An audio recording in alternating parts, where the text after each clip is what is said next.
আজ আমি তোমাদের সাথে আবার একটা নতুন ফুড ব্লগ নিয়ে হাজির হয়েছি। হ্যাঁ, অবশ্য থাম্বনেল দেখে তোমরা বুঝেই গেছো যে কোথায় গিয়েছিলাম, কিন্তু এখানকার খাবারের টেস্ট, কোয়ালিটি, প্রাইস সবকিছুই আমি এই ভিডিওতে তোমাদের সাথে শেয়ার করব। আশা করি তোমাদের ভালো লাগবে। তবে একটা কথাই বলতে পারি যে এই বুফেতে বাঙালির সমস্ত প্রিয় খাবার কিন্তু মজুদ ছিল। সেদিন বিজয়া দশমী পালন করতে আমরা পৌঁছে গিয়েছিলাম গন্ধরাজ রেস্টুরেন্টের পার্ক স্ট্রিট আউটলেটটায়। বাবা মাকে নিয়ে আমি আর আমার ভাই ভেবেছিলাম যে একটা বাঙালি রেস্টুরেন্টে খেতে যাব। তো অনেক ভিডিও দেখে খোঁজাখুঁজির পর আমরা ডিসাইড করি যে এই গন্ধরাজ রেস্টুরেন্টেই আমরা যাব। আমরা গিয়েই প্রথমে আমাদের সিটে বসে পড়ি।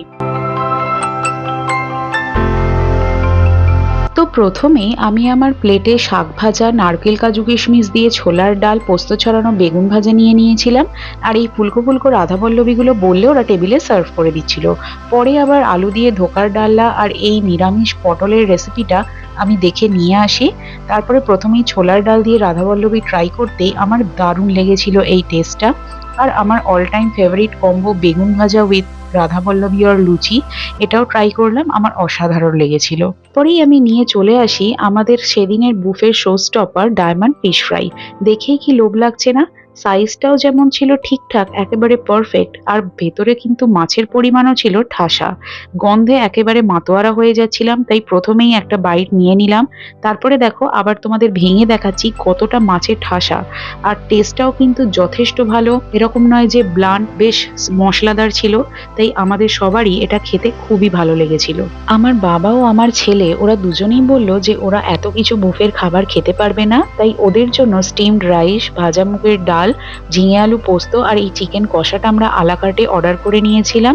বাবাকে জিজ্ঞেস করাতে বাবা বলল যে খাবারের টেস্ট খুবই ভালো ছিল। তারপরেই আমি নিয়ে চলে এসেছিলাম ঝরঝরে বাসন্তী পোলাও আর ঝালঝাল মাটন কষা। মাটন কষার কালারটা দেখেই বুঝতে পারছো যে এটা স্লো কুক করা হয়েছে, আর এটা কিন্তু প্রেশার কুক করা হয়নি। তাই মাটন কষার যে টেক্সচারটা আমরা বাড়িতে বানাই এক্স্যাক্টলি সেরকমই ছিল, আর অথেন্টিক মাটন কষার টেস্ট ছিল। জাস্ট ফাটাফাটি লেগেছে। আর এটা তো সব বাঙালিরই একদম favourite combo, Basanti pulao with mutton কষা। এছাড়াও বুফেতে ছিল ফিশ পাতুরি, যেটার ক্লিপ আনফরচুনেটলি আমার ডিলিট হয়ে গেছে ফোন থেকে, তাই সেটা তোমাদের দেখাতে পারলাম না। আর বরিশালি চিকেন কষা ছিল, সেটাও কিন্তু অসাধারণ খেতে ছিল। আমার ভাই বরিশালি চিকেন কষাটা ট্রাই করছিল, তাই ওকে জিজ্ঞেস করলাম, ওরও এটা ব্যাপক লেগেছে। ডেজার্টে ছিল মালপো আর মিষ্টি দই, হাবিজাবি কিছু ছিল না। তো আমাদের এই জিনিসটা খুবই ভালো লেগেছে, এই দুটোর টেস্টও বেশ ভালোই ছিল। ওভারঅল নিরামিষ আমিষ সমস্ত খাবারের টেস্ট আর কোয়ালিটি এখানে যথেষ্টভাবে মেনটেন করা হয়েছে, আর স্টাফেদের বিহেভিয়ারও ভালো ছিল।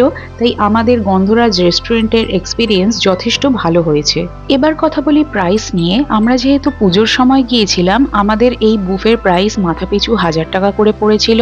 নর্মাল টাইমের প্রাইস জানার জন্য আপনারা গুগলে সার্চ করলেই এখানকার নাম্বার পেয়ে যাবেন জাস্ট ডায়াল থেকে, আপনারা কল করে জেনে নিতে পারেন।